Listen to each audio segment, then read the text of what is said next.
Hey everyone, Steve Whittier, 40 Plus BJJ, and the founder of this group and the 40 Plus BJJ Jiu-Jitsu series. Just wanted to jump on real quick. There's a video that circulated a couple times in the group in the past couple weeks. I've been doing some traveling. I was at the Masters Worlds, been super busy here, kind of getting back in the swing. So I wanted to talk about it because I know it's sort of stirred the pot a little bit with some people, and let me tell you which one it is. So there's an article and an accompanying video. Again, it's in the group, but also repost the link so you can see it. But this is with Professor Gustavo Gasperi, and the title is "Old Man Jiu-Jitsu is Nonsense." And basically what he says is there's this trend which he thinks is, basically kind of a ridiculous trend that he's seeing going through the jiu-jitsu community, and he's saying that people are talking about essentially jiu-jitsu for older guys, old man jiu-jitsu, so on and so forth. And what I want to do is, first of all, say I have no problem with Professor Gustavo whatsoever. I'm sure we get along great. But what I wanted to do is talk about where his arguments are located, and then explain where I think, so my guess would be, once we start talking about this, he would locate 40 Plus BJJ as one of these. He would lump my program in. Now, I can't speak to any of the others. I know they exist. I really haven't checked any of them out. I've been doing my thing here for some years, and all I know is what I know. And that's through a ton of experience and a ton of feedback from people, both people I've worked with personally, and then literally thousands and thousands of online followers for many years now. So I wanted to go through his arguments and then sort of clarify where I say, okay, okay with you here, but I think there are some assumptions or some some counters I have to what he's saying. None of this being personal between us, just simply for the betterment of jiu-jitsu community and the people that I want to make sure I serve. But I want to dispel some of the arguments that he has as they pertain to 40 Plus BJJ, because that's all I can really speak to. So Gustavo basically comes on and he is talking about old man jiu-jitsu's nonsense. These people are telling you, stop relying on your athleticism, right? And maybe he saw some of my stuff where I talk about the importance of not relying on athletic attributes, because you will see me say some of that, but I need to contextualize it and I need to elaborate on that. So if you were just reading headlines or kind of skimming, you wouldn't get the full picture. And then he says, I'm trying to maintain as much movement as I can through my jiu-jitsu. Why would I want to slow down? Why would I want to basically, limit myself in what I can do and atrophy?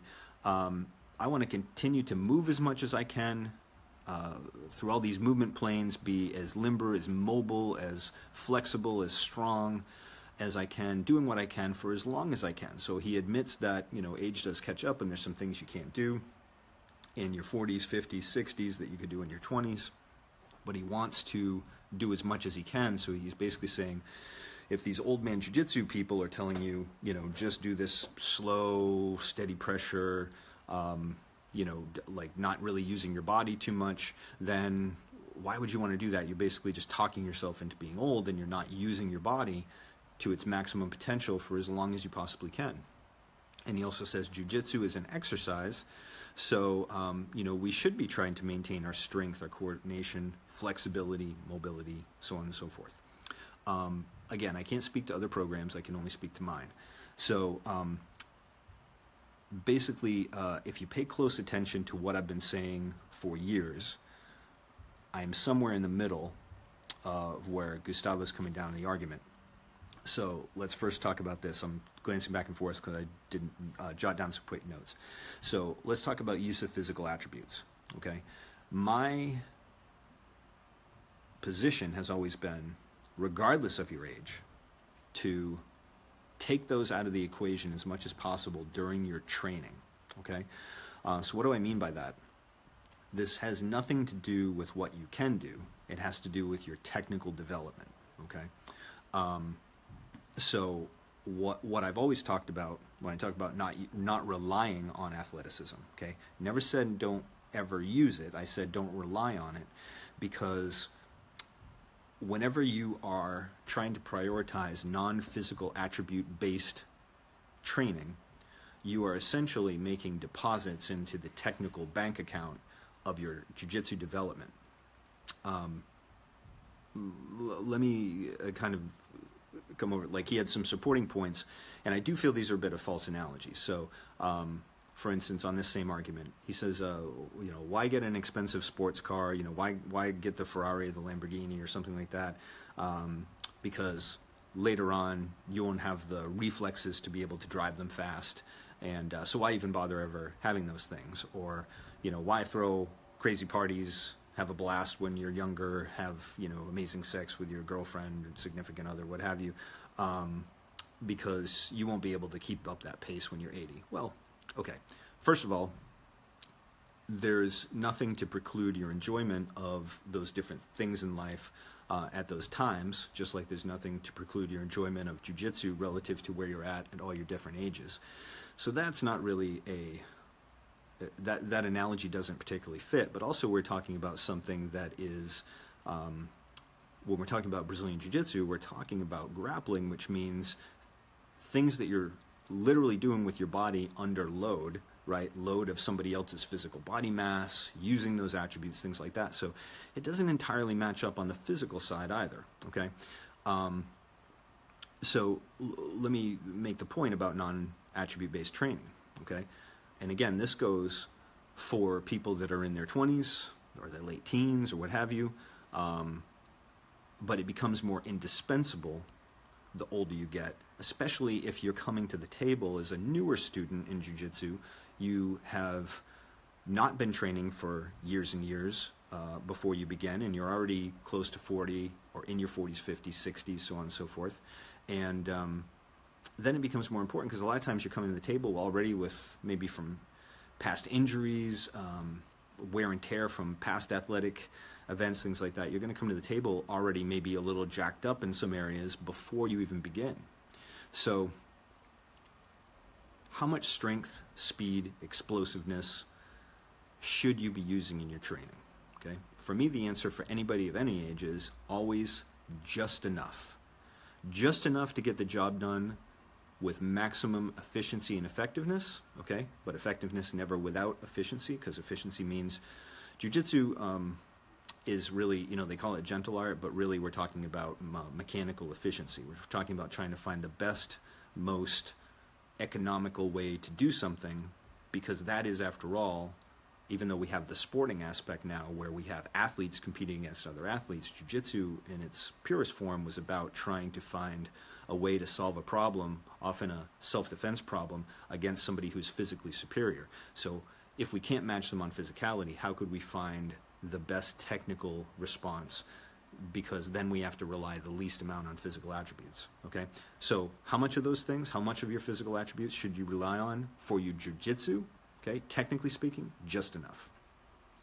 How much complexity should we be seeking in our jiu-jitsu, right? This gets to the whole, YouTube debate with, being open-minded and really understanding all these different innovations in the art and things like that, versus focusing on fundamentals, which, again, if you follow my material, I distinguish between core fundamentals of posture, pressure, mechanics, things like that, connection, versus just basic techniques, quote unquote, right?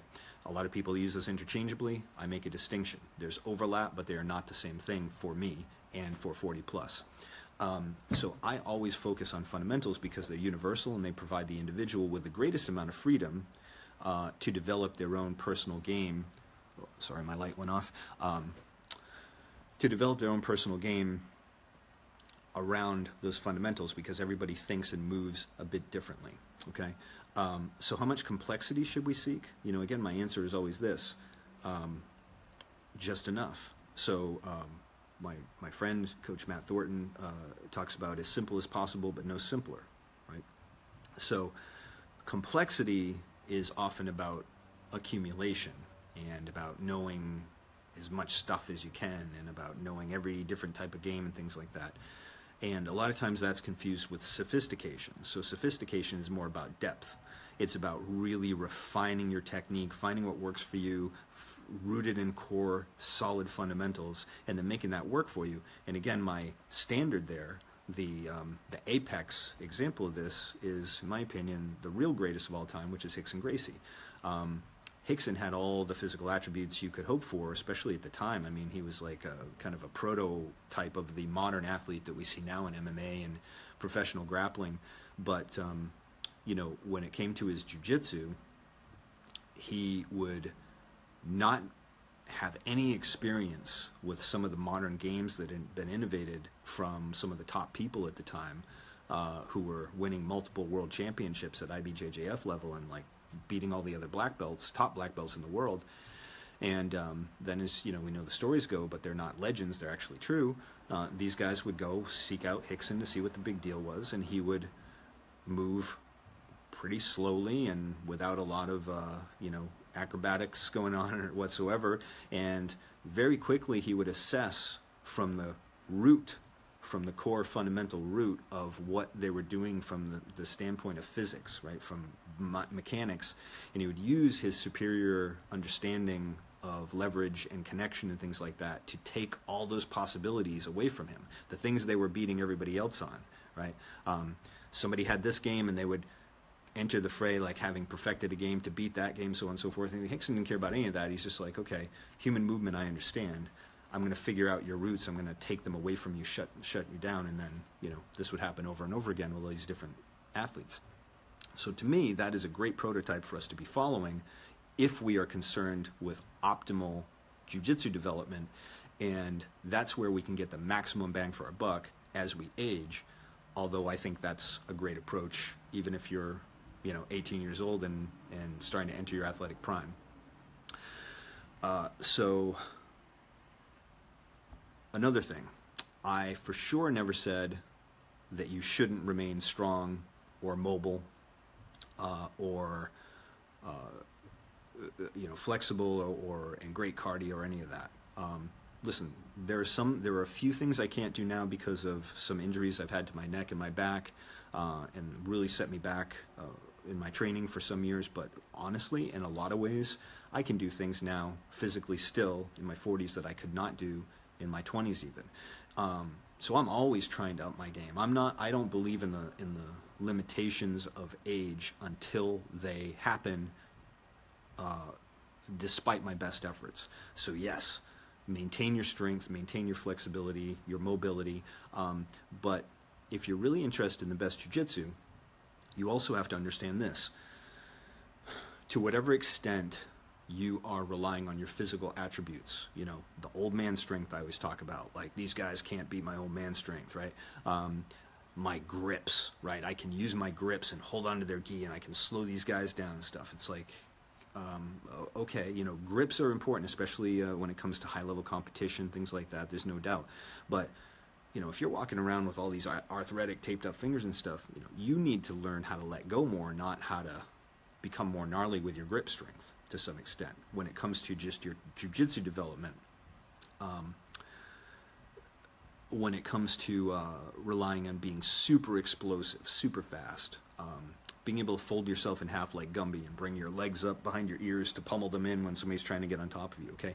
Those attributes, okay, work on them for the purpose of physical, or try and maintain them or even improve them from the standpoint of physical fitness and in all of its aspects, but don't rely on them for your jiu-jitsu. To me, that is basically, so by definition, the more you rely on attributes is what I'm trying to say, the more you are having to patch holes in your jiu-jitsu technique, right? Because if your jiu-jitsu technique is only as much complexity, only as much energy or strength or what have you to get the job done, then the more that you rely on those things, the more that you are taking away from your jiu-jitsu development, and then at some point when you don't have them, you're going to actually have to learn a new jiu-jitsu. Does that mean I'm telling you not to play certain types of games? No. Okay, I've always maintained that. I've got some like an article, and I've talked many times in my videos and on my emails and things like that about don't copy someone else's style, right? That's the surest way. In most cases, like once in a great while, you'll strike gold because you happen to have a similar mindset and or a manner of thinking and very similar movement preferences and physical attributes to your instructor or to the famous jiu-jitsu person who you're trying to copy. But in most cases, that will bastardize your training because you're now you think somebody's game is cool and I want to be able to do that, so you start trying to put a square peg in a round hole, right? Focus on fundamentals, develop your jiu-jitsu, but I never said don't do certain types of games. What I have talked about is the caution of, if you continue to find yourself getting stacked, jacked up on the back of your neck, folded up, things like that, you might want to stay away from, for instance, an inversion-based game or a climbing armbar, climbing triangle type of game. To some extent, we can fix some of the issues there on a technical level, but you do, out of the fundamentals that you're training, you do need to be smart enough relative to where you're at in your development, years-wise, skill-wise, rank-wise, all that stuff. You do need to develop a technical strategy that works for you and works for your body, okay? So I hope you understand the distinction there. What I want to do ultimately is I want to have to do more supplemental training because, Gustavo talks about this is a form of exercise. I want to be able to be fit. Well, if you only do jiu-jitsu for physical exercise, if that's the only thing you do, then you will almost 100% of you will develop some real serious muscle imbalances. You'll be anteriorly rotated. You'll have tightness in some areas. Compensation patterns will emerge. You'll get injured just by virtue of that. So I do recommend some modicum of supplemental training to keep yourself mobile and strong as you move, as you get older, whether it's yoga, strength training, metcons, all that stuff, or a combination. It's all great. But in any case, what I want you to be thinking about is the more you develop excellent sense of timing, connection, technical jiu-jitsu, you should be able to start to move less and more efficiently, getting greater results with your game. So you should have to do more supplemental training to stay in, to be able to stay in shape, right, with all the different aspects of fitness. Because, my goal would be I can do jiu-jitsu with people of, like other black belts. Obviously, there's a big thing there. I just, I'm not going to go do that with, high-level, top of the food chain, competitive black belt. But I want to be able to train with, other black belts and brown belts and things like that, and be able to get in great position using fundamentals and then be able to almost go to sleep because my positioning, my connection is so good, right? That's my goal for my jiu-jitsu. That's a constant process trying to get there. But that means I'm relying as little as possible on anything except technique, but that doesn't mean I might not experiment, play, do some real competitive matches where I wouldn't use some of my speed and some of my explosiveness or things in the right places. I might not ever do a cartwheel pass. I never said to somebody, don't do a cartwheel pass. What I would say, though, is that is not objectively the most efficient way to pass, okay? It's unnecessary. There are better ways to do it. However, there's a time and a place for everything. And then, if you are doing some really competitive roles, kind of like really testing yourself with your A game, if you are preparing for competition, use whatever physical attributes you have layered on top of your technique, which you have honed through shelving those physical attributes. So I hope that's clear. This is why I say I don't totally disagree with Gustavo. I just feel like, we're somewhere in the middle, and the value system is a little bit skewed for sort of what he's saying. Now, maybe what he's saying completely applies to some other old man jiu-jitsu programs, whatever those are. I've seen some others, but I just haven't actually looked at them to know.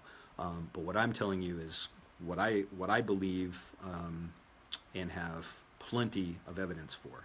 The other thing is I have, again, gotten feedback now from hundreds and hundreds of the literally thousands and thousands of online students in addition, all the people I've worked with personally, over the years, as training partners, teachers, and hearing all these things, like I know what people are telling me about their experience, and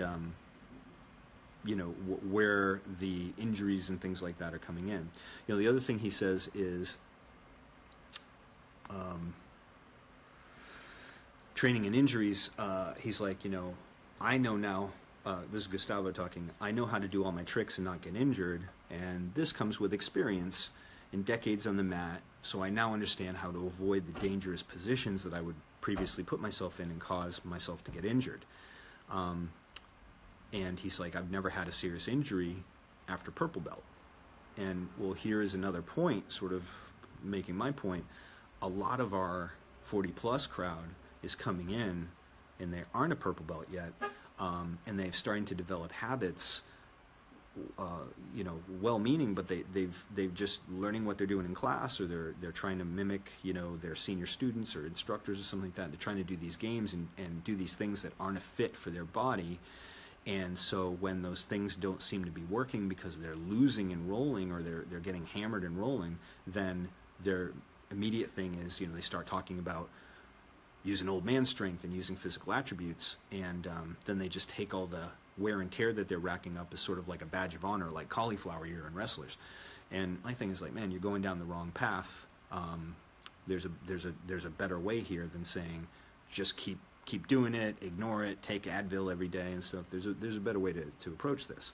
But a lot of these people are coming in and developing these habits and getting these injuries before they have that experience, right? So how can we give them a template for better technical development? So, long story short, yes, continue to work on your mobility, continue to work on your fitness, your strength, all those things. Use whatever you have. If you're in a fight, self-defense situation, for sure, you do whatever you can do. If you're preparing for a tournament, use whatever you have, but make sure that you weren't relying on those physical attributes in your training, or those holes will likely be exploited by somebody who has greater technical development. Take care of your body, right? And if you can do some of these things in training, play with them, experiment, find what works for you. But again, think about, I'm not telling you to play a certain way because you're quote unquote an older grappler. What I am telling you is think about when you cannot play a certain way, what will your jiu-jitsu look like? How much will you have to completely relearn? How many frustrations will you have to go through? Okay, I will love to do mobility work and inverting my body and moving through these different planes when I'm playing around, when like I'm messing around with grappling with the kids in here, or with my, even playing around with my daughter. But I'm very conservative about when I do those things in training live competitively, because I've already had some of those injuries as a result back in my earlier days. And so I've had to develop technical strategies that are smarter for me. That is what 40 Plus BJJ is all about. I hope that clarifies things, and I'll talk to you guys soon.